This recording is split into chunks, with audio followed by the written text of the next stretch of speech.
I'm going to talk to you guys about a thing called VOG anchors a little bit, but really quick about myself. I've met a lot of you. I generally work in the Tampa Bay area. I'm a restoration ecologist, about 20 years experience, half of that in private sector, half of that with Manatee County government.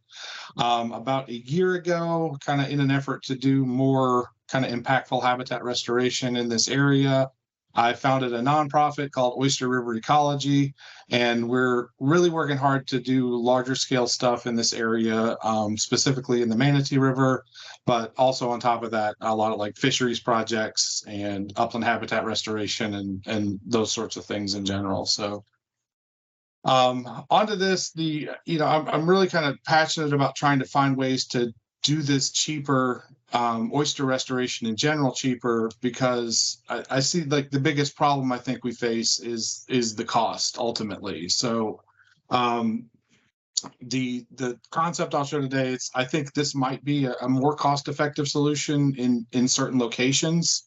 And I'll kind of preface all of this with the assumptions I'm making with this is based on kind of mostly my observations in the Manatee River or areas in kind of lower Tampa Bay, those kinds of things. So I'll kind of get going with it there. So first of all, in case you don't know what a VOG is, they seem to be very popular in this area, but it's a vertical oyster garden. It's basically a string of shells. You hang it from a dock that recruits spat and the oysters grow.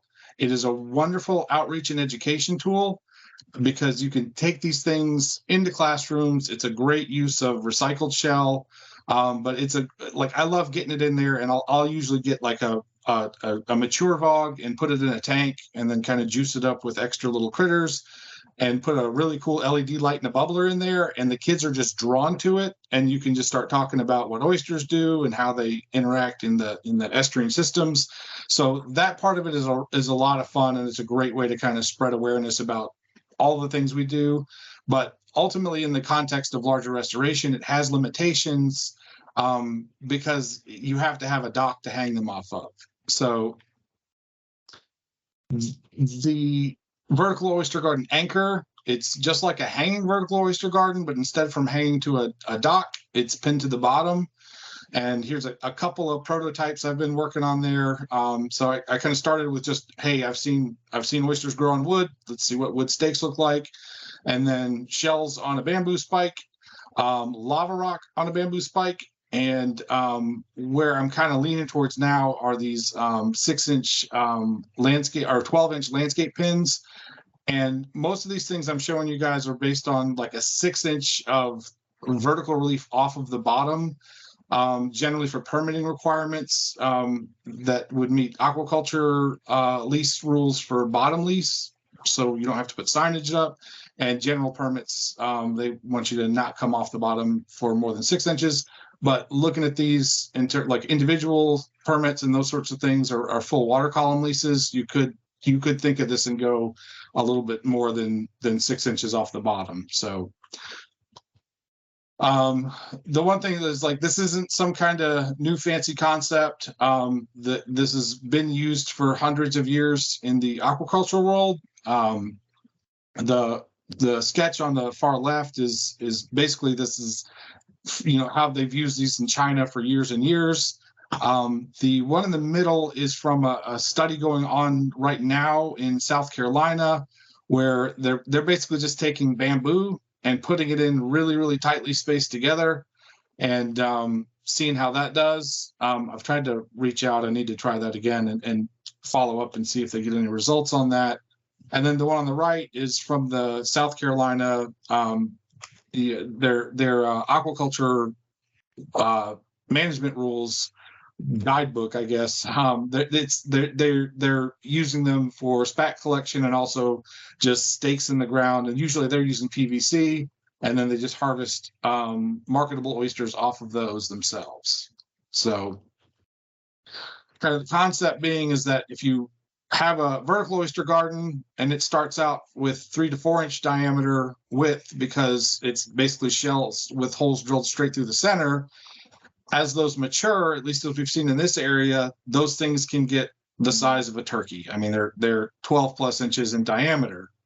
So the concept being is if you use that and you start with 3.5-inch diameter and use the oyster growth itself to kind of move the restoration and the accumulation of future culture material, can you do that and build that to where they will coalesce and create a sustainable, full-grown, awesome oyster bed out of that? So these sketches just kind of show that, kind of, I don't know what the time frame in between these are in the systems I'm working in, where I think it'll work. I think it could get there in about 2 years' time. But this slide is just the same kind of thing. It's just these, kind of would go on the bottom at 6 to 12-inch centers. And the question being is, if they lay there and they grow, they do well, will those eventually coalesce and become kind of a self-sustaining oyster bar? So I mentioned before, there's areas where I believe that will work. And this video kind of shows a lot of that. So this is an area where we just put in May 2019, we just put a tray of loose shell down in the Manatee River, kind of right where it comes out into the Braden River. And these are all shells that were kind of recycled from the local restaurants. And I scoot it forward a little bit. So after 15 months of that being out there on the bottom, the same basket of recycled shell in this area that we know does really well with oysters in the Manatee River, but the biomass is just incredibly, it just blows my mind how quick these things grow. So live oysters on these things in 15 months all over the place. And it's like we all love about oyster bars, they just breathe life. So I'll move this along to the next one, maybe. So more examples of kind of in the system I'm working in is we're definitely culture limited, because anything out there that's hard seems to grow oysters very well. Abandoned crab traps, some of these are turning into their own oyster bars, because they'll like on this one you can barely see the yellow mesh wire kind of in this one spot that doesn't have it, but the whole trap is completely filled with oysters. They grow on top of each other and then they start sloughing off. So there's sections of the river where I'm finding like these small, 700, 800 square feet little oyster bars, and I'm starting to think those are just kind of showing up from abandoned crab traps that are in that area pretty heavily. But plastic chairs seem to work really well. Old tires grow oysters really well in the Manatee River. We're trying to get away from tire reefs, but the reason I kind of bring that up is when we start thinking about scale, and this is the one group where I don't have to kind of explain that we need to move past the little the quarter-acre projects and start looking at bigger things. But just in the analysis we did in the Manatee River and looking at the suitability index that the Tampa Bay Estuary Program put together, there's hundreds of acres of high potential area that's actually permittable given seagrass occurrences and those sorts of things in this area. So I'm trying, and it's starting to come around, but we're starting to think bigger picture in this area, trying to copy a lot of the good work that you guys are doing and elsewhere. But in kind of proving that context in this system, it works for me to kind of dig into the history on this. So I was lucky enough to find an 1888 map of the Manatee River that 132 acres of that was identified as subtidal oyster shell or rock on the bottom. And you can see, I geo-referenced this old map as best I could to current things and then highlighted in purple the areas they had mapped as rock. So this is at the mouth of the Manatee River, right where it comes out into Tampa Bay. And you see these oyster beds here. This is 10 acres, 7 acres. They're pretty big. And then when you get down to the one that's just showing up now, kind of flashing in purple between downtown Palmetto and downtown Bradenton, this was a 68-acre oyster bar in the Manatee River. And the same thing, it kind of keeps going back until you get towards the Braden River. And I mean, the one thing is the purpose of this map was to basically serve as the as-built plans for dredging of channels. So I took the areas from that old map and then overlaid that on the dredge maps the lease area for shell dredging. And sure enough, from the areas where shell dredging had occurred in the Manatee River in like from 1920 to 1970, they laid right on top of those same areas. So as far as like the large scale resource in the Manatee River, it was because we moved the culch and used it for road base and those sorts of things. Though there is a really interesting history that goes back a lot further that shows that by 1900, we pretty much destroyed the resource, and I mean for food and commercial purposes, shipping it off to Cuba and all over the place for commerce purposes. But that's, you know, the same story that we see all over the place, really. So looking at costs, we had the environmental science associates prepared an engineer's opinion of probable cost for this particular project, looking at a 6-inch placement of lime rock and getting a per acre cost. So this was the part that just kind of kicks me in the stomach, is $635,600 per acre, and we're trying to do 100 acres or so. That's new bridge money or stadium money. And it's going to be hard to get that if we don't find a way to bring those costs down. So I started looking into those other methodologies. And the first one I thought maybe the simplest is put wood stakes in the ground and see what happens. So you see, I've worked out costs to do this at scale. But this one I was really curious about because it was obviously $97,000 an acre compared to $600,000 plus an acre. I thought this had a lot of potential, so I snuck out in a little spot in the river, put down a little plot of wood stakes to see what would happen. And in sure months, in 8 months' time, they started recruiting oysters all over them. But the wood boring worms did a number on these stakes to the point where they were not going to hold up, and this was not going to turn into a self-sustaining oyster bed. So big X through that method. The other one I looked at, knowing that bamboo is cheap and readily available, looked at this and then broke down the cost of the spikes and the value of the shell to put on them, some assembly costs, and that these came out to about $100,000 an acre. The metal top pins, I think I messed up on updating some of the costs in here, but these are another option that I like better because the ease of installation and the you don't have to drill a very large hole to make these work.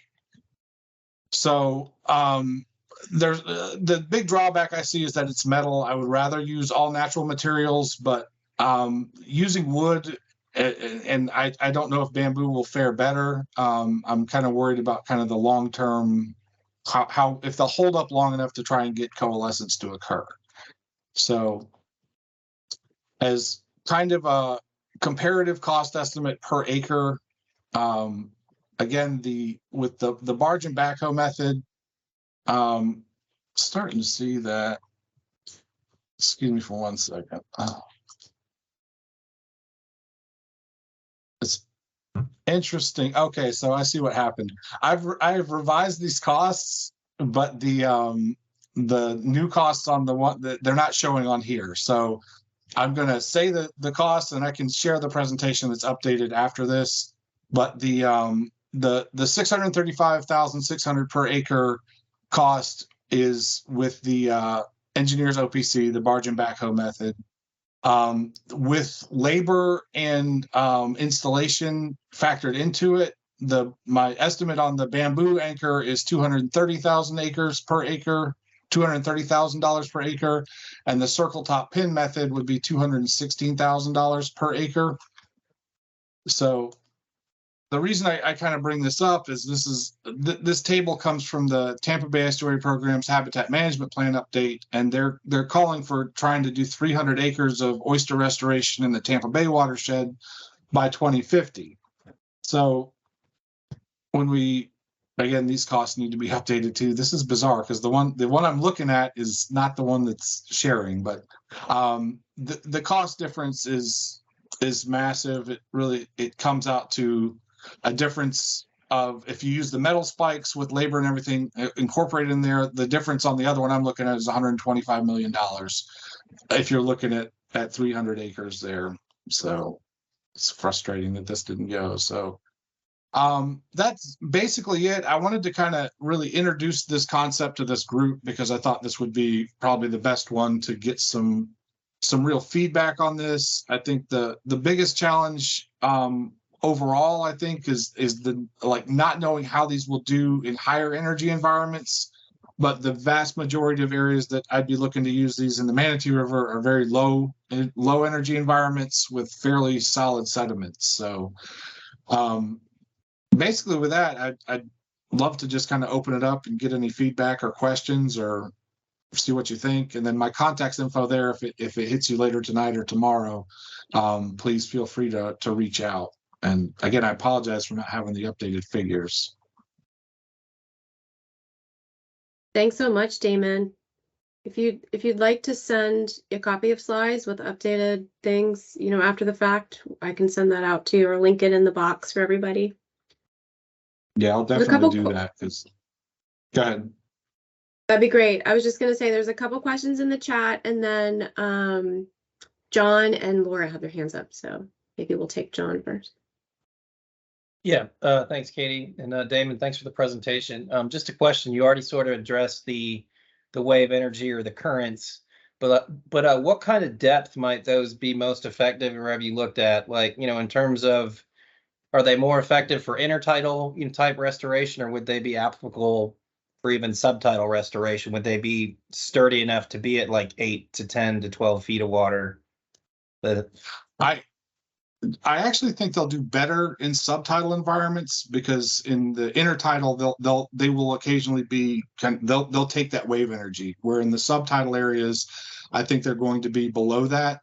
The vast majority of the opportunity in the Manatee River is in those subtidal environments, and most of those they're not high tidal velocities either, just because it's kind of a slow wide and we'll be staying away from channels and that sort of thing. So depths we'll be looking at are generally going to be kind of 4 to 5 feet. We're trying to find out what the maximum depth is, because it's deeper than we thought originally. Most people around here were saying, oh, Manatee River, there's only intertidal bars there. But as we've been looking around, and I think Kara's on the call, we've been, finding a lot of subtidal stuff and really looking for that max target depth. And it keeps getting deeper because we keep finding oyster beds deeper out there. Oh, cool, man. Just look forward to hearing what you guys might find out about an optimum depth, or what you might find out with depth. So thanks. Yeah. So my question is very simple. I was just curious as to how well the lava rock did that you tested out. So I haven't put lava rock in the water anywhere. Actually, I haven't put shell in the water yet on these spikes either. I'm trying to. I had a pre-application meeting with the regulatory folks with the National Marine Fisheries and U.S. Fish and Wildlife Service, and kind of proposed this to them. And it's a new material, it's a new method for restoration purposes, so it will have to go through the JAXBO process to make sure I'm not skewering manatees or anything like that. So that part of it, we'll see. I think the biggest challenge with the lava rock is going to be, it doesn't come with a hole. It's fairly easy to drill. I've done that, but so I just went to Home Depot and bought a bag of lava rock, and I found that I could get a hole drilled through probably 75% of it, but a lot of it is pretty small. So I'm kind of actively looking to find where I can buy lava rock at kind of fist-sized chunks, so that one hole would gain me kind of 2.5 inches of 3. And the idea behind that really is not just necessarily to do lava rock, but use lava rock as a spacer between shell. Because the recycled shell is gold. I'm sure it is for you guys too. But down here, it's that's the hardest part. And a lot of people talk about oh, we've got these recycling programs, we're going to restore Manatee River oysters with it. But I'm we don't have nearly enough shell to do it that way. So trying to find ways to stretch that shell out I think is one of the main benefits from lava rock, but I'm still kind of working on that to try and figure out how to find it at a size that's, you know, better and that I can get it cheap, kind of at bulk scale. So.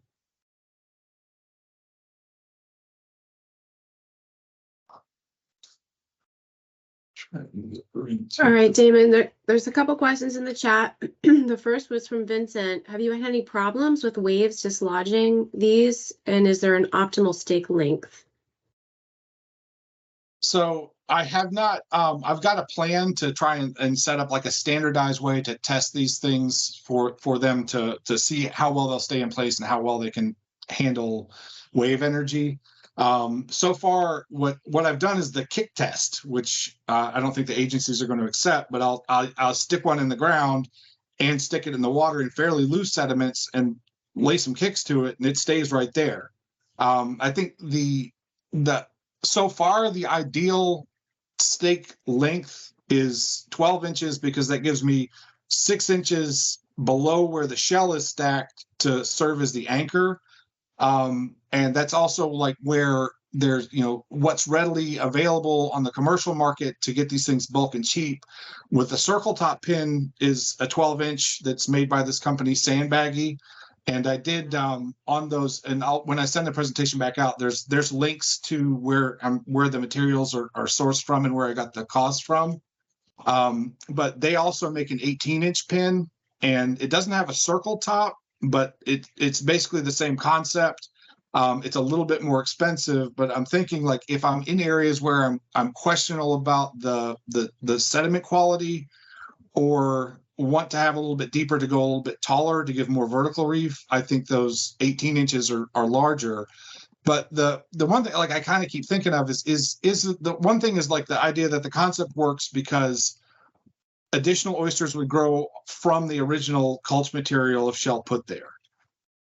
If you go, the taller you go, the more of that would occur, and eventually you'd have sloughing off that would start to conceptually build the base of more shell from the bottom that could then grow up from the shell that even sloughs off. And if they're spaced together like that, they should they should theoretically be protected from the water velocities that might carry that off in some cases. So again, a lot more kind of testing and figuring out, but like when I kind of ran the cost in comparison to the old dump it over the barge method, I think it's worth chasing this down and seeing, you know, I mean, it could be a factor of 10 cheaper. So, and again, it's a great, I love it because it's a way I can bring these into classrooms, have little kids do the assembly, and then they're a direct stakeholder in this, and they're a part of, you know, something that goes out there and does this. So we can do these programs where we'll count the oysters and say, how many gallons of water did you filter? How many crabs did you make today? So sorry, I go off on a tangent. I don't think that's what the question started out as, but yeah, like my plan on the current thing is to find an area with really high energy, set a bunch of them up, leave them there for a couple months and kind of record what happens. Thanks, Damon. Sandra, you have a hand up? Yeah, so my question pertains to scaling. You know, throwing rocks off a barge is expensive, but you can cover quite a lot of ground. This seems like a fairly labor-intensive process, especially if you're doing subtidal at 6 to 10 feet, you're going to need scuba divers.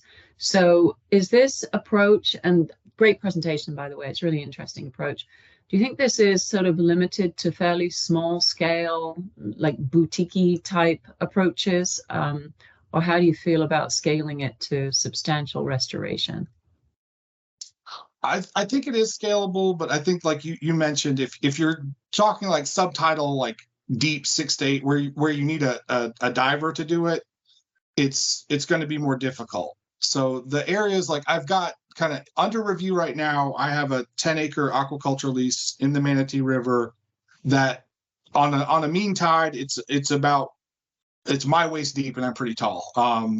So that is comparable to like my former work I've done. I did a lot of like lake plantings and that sort of thing, wetland restoration plantings, where we take crews out and plant bare root plants.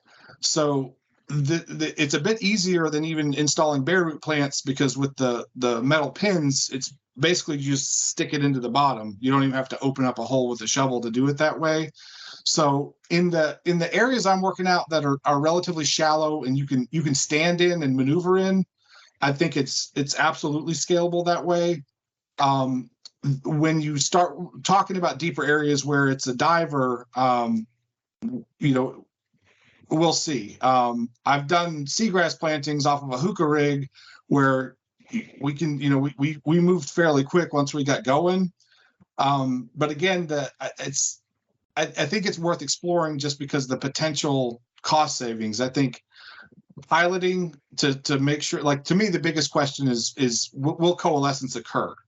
Because with the hanging vertical oyster gardens, the big advantage they have is there's a lot of protection from our typical predators because they're hanging off a dock and a lot of things can't get to them from there. When we put them onto the bottom, then the pressure's on. So it's like, that's the real test. Can you handle it with all of the other things that are working against oysters out there? So there's areas in the Manatee River where I just think that all of the conditions are right that keeps the predator pressure low enough that it would work. If I would not say these would work towards the mouth of the Manatee River to gain that coalescence on a 12-inch spacing, because the amount of oyster drills that are out there in that higher salinity water, they can, like, oysters can barely get going for more than like a year on rocks or anything else out there. So I think site selection is obviously, like everything else, of incredible importance. And then, yeah, the depth to get them in there. All right, thank you.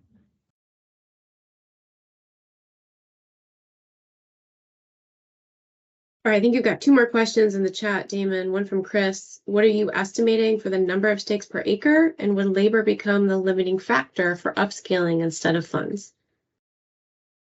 So when I've got, and Chris, I can share it with you, and you'll probably see it soon in some grant applications anyway. But the hold on, let me get back to the question here. The estimate stakes per acre. So the way I've worked it out in this presentation so far is 43,560 stakes per acre. So 1 foot on centers. That you could still pull that down to 8-inch centers, but like anytime anybody's ever done any calculations like you, like, those minor adjustments on centers make for a pretty crazy overall number of units increase. But I did that basis looking at the amount of growth I've seen on vertical oyster gardens in this area and thought that seemed fair. And then the other part of the question there was, would labor become the limiting factor for upscaling instead of the money? So labor for these to do the assembly and the installation costs more than the materials themselves. Because I mean, the stick is pretty cheap, the shell and or the rock is pretty cheap compared to the labor. So overall cost, that is limiting, but the assembly cost I based off like how long does it take me to build these things, and then applied that to a $16 per hour rate that I've seen for low skill labor from like staffing companies. Those are rates that I've seen out there for that. And then the other one, like for the cost for the installation, I based that off of the same cost that I've used to build estimates for like littoral zone planting and lake planting is usually 50 cents per, like usually we would just double the cost of the plant. So that would usually work out to 50 cents per unit, but I doubled that number and called it $1 a unit. Simply because this, involves a little bit more work to get these things out there. You'd have to like put them onto a barge and then float them out and get that way. So I just doubled that. But I'm happy to share like the more detailed table of my cost assumptions. I can email that out to you. No worries. I was just more interested. That's all fantastic. I was just thinking in terms of like finding the actual workforce to create those, in terms of the challenge of, like you said, the actual folks to build that out at scale. I would have the concern that would potentially be a limiting factor versus funds.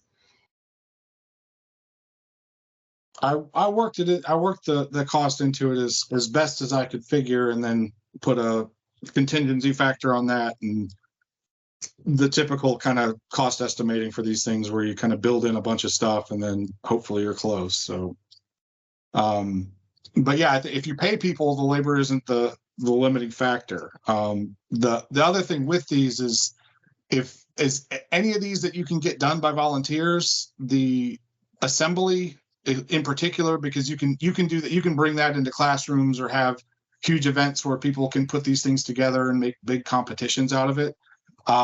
That's a big, that's a substantial percentage of the actual cost for this.